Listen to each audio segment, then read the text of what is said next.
Hello viewers, আমি দেবিকা রান্নাঘর with blog চ্যানেলে আপনাদের সবাইকে স্বাগত। আজকের রেসিপি বাঙালির খুবই প্রিয় চিংড়ি মাছের মালাইকারি রেসিপি। অনেকে অনেকভাবেই চিংড়ির মালাইকারি বানিয়ে থাকেন। আজকে আমি খুবই সহজ পদ্ধতিতে দারুণ সুস্বাদু মালাইকারি আপনাদের সাথে শেয়ার করব। তাহলে চলুন রেসিপিটি শুরু করি। রেসিপিটি বানানোর জন্য নিয়েছি 1 চামচ পরিমাণ জিরে বাটা, 5 পিস কাঁচা লঙ্কা, 2টো পেঁয়াজ কুচি করে কেটে নিয়েছি, 2টো টমেটো কুচি, আদা ও রসুন একসঙ্গে বেটে নিয়েছি 2 চামচ পরিমাণ। আরও নিয়েছি নারকেলের দুধ।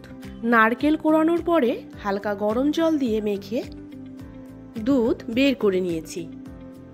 চিংড়ি মাছগুলোকে আমি কেটে ভালো করে পরিষ্কার করে ধুয়ে নিয়েছি। এখানে আমি 8 পিস চিংড়ি মাছ নিয়েছি।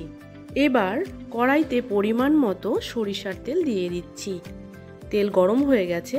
খেয়াল রাখবেন মালাইকারি বানানোর সময় অবশ্যই সরিষার তেল ব্যবহার করবেন, এতে মালাইকারির টেস্ট দ্বিগুণ বেড়ে যাবে। এবার একটি করে সবগুলো চিংড়ি মাছ কড়াইতে দিয়ে দিচ্ছি। চিংড়ি মাছগুলোকে বেশি ভাজার প্রয়োজন নেই, হালকা করে ভেজে নিতে হবে। মাছগুলো ভাজা হয়ে গেছে, এবার তুলে নিচ্ছি। মাছ ভেজে নেওয়া তেলের মধ্যেই দিয়ে দিচ্ছি সামান্য গোটা জিরে, 1টি তেজপাতা, আরও দিচ্ছি গোলমরিচ, লবঙ্গ, দারুচিনি, এলাচ। এই গোটা গরম মশলা দিলে মালাইকারির সেন্ট কিন্তু ভীষণ ভালো আসে। কেটে রাখা পেঁয়াজ কুচি কড়াইতে দিয়ে দিচ্ছি। পেঁয়াজগুলোকে 2 মিনিট হালকা ব্রাউন করে ভেজে নেব। পেঁয়াজ ভাজা হয়ে গেছে। এবার কেটে রাখা টমেটো কুচি দিয়ে দিচ্ছি। আবারও একটু নাড়িয়ে নিয়ে দিয়ে দিচ্ছি 1 চামচ পরিমাণ জিরে বাটা, 1 চামচ পরিমাণ আদা বাটা এবং 1 চামচ পরিমাণ রসুন বাটা দিয়ে দিচ্ছি। হাফ চামচ পরিমাণ লঙ্কার গুঁড়ো দিয়ে দিচ্ছি। এবার স্বাদ অনুসারে সামান্য লবণ দিয়ে দিচ্ছি। একটু নাড়িয়ে নেওয়ার পরে 5 পিস লঙ্কা দিয়ে দেব। মশলাগুলোকে ভালো করে কষে নিতে হবে। বাঙালির প্রিয় চিংড়ি মাছ যেভাবেই রান্না করি না কেন আমরা কিন্তু চেটেপুটে খাই, আর যদি হয় এই চিংড়ি মাছের মালাইকারি তাহলে তো আর কোনো কথাই নেই। সামান্য জল দিয়ে একটু সময় নিয়ে সমস্ত মশলা ভালো করে কষে নিতে হবে। দেখুন মশলা থেকে তেল বেরিয়ে এসেছে। এবার দিয়ে দিচ্ছি সামান্য চিনি। খুবই অল্প সময়ে অল্প উপকরণে সুস্বাদু এই মালাইকারি খেতে অসাধারণ লাগে। বাঙালির প্রিয় চিংড়ি মাছ ভাতের সাথে এই এক পদেই হয়ে যাবে বাজিমাত। আবারও একটু নাড়িয়ে নিয়ে দিয়ে দিচ্ছি নারকেলের দুধ। দুধ দেওয়ার পরে দেখুন কি সুন্দর দেখতে লাগছে। নারকেলের দুধ দেওয়ার কারণে মালাইকারিটি খেতে খুবই সুস্বাদু হয়। একটু ভালো করে নাড়িয়ে নেব। দেখুন তরকারিটি ফুটতে শুরু করেছে। 2 মিনিট জাল করে নেব।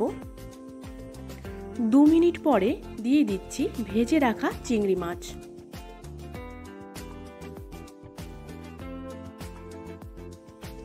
চিংড়ি মাছ দেওয়ার পরে 2 মিনিটের জন্য ঢাকনা দিয়ে ঢেকে দিচ্ছি। 2 মিনিট পরে ঢাকনা খুলে দিচ্ছি। ঢাকনা খোলার সঙ্গে সঙ্গেই খুব সুন্দর একটি স্মেল বেরিয়ে আসছে। একটু নাড়িয়ে নিচ্ছি। চিংড়ি মাছগুলোতে আমি কোনো রকম কাঠি ব্যবহার করিনি। আপনারা চাইলে চিংড়ি মাছের ভেতরে কাঠি ভরে নিতে পারেন, এতে মাছটি খুব সুন্দর দেখতে লাগবে। খুবই অল্প সময়ে অল্প উপকরণে সুস্বাদু এই মালাইকারি খেতে অসাধারণ লাগে।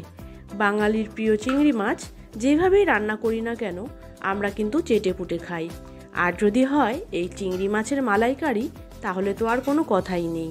ভাতের সাথে এই এক পদেই হয়ে যাবে বাজিমাত।